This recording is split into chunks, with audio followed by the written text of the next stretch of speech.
In number 7 here, the company is paying $10 of interest that it owes on the amount it borrowed from the bank. When you borrow, you are issuing what's called a promissory note.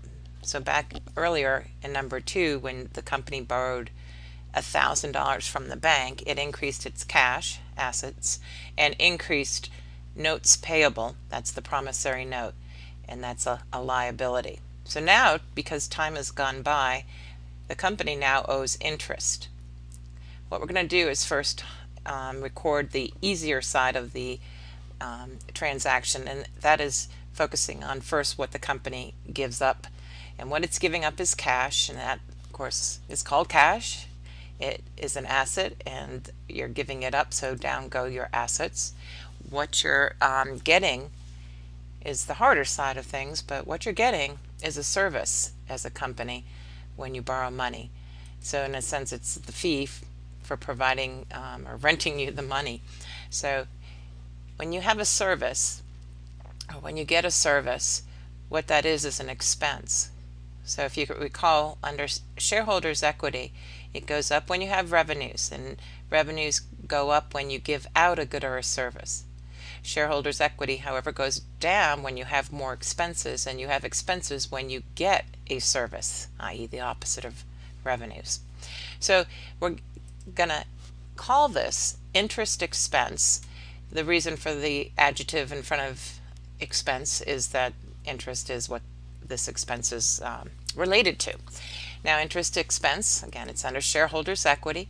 An increase in expense decreases the shareholders' equity. And the amount now I'd like to talk to you about is how did they come up with the $10? The amount of the service, the formula that you use when calculating interest expense is PRT. We'll start with the P. That stands for the original amount borrowed, or the principal. So that's what the notes payable balance is, and in this case it was $1,000.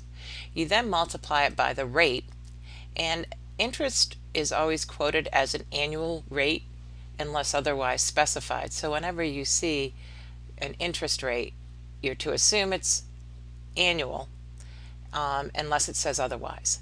So in this case, the annual rate is 12% per year.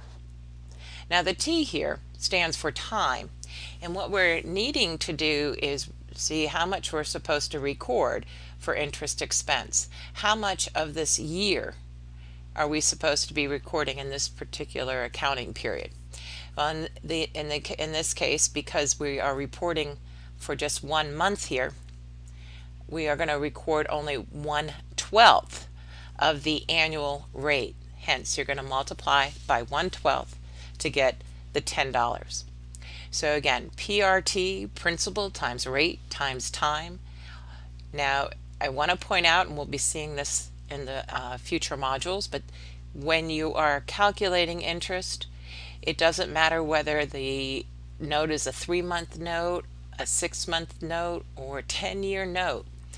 The amount of time is how much of the annual rate you need to be recording for this accounting period only. So you basically are going to be ignoring what they call maturity date of the note, i.e. when it comes due.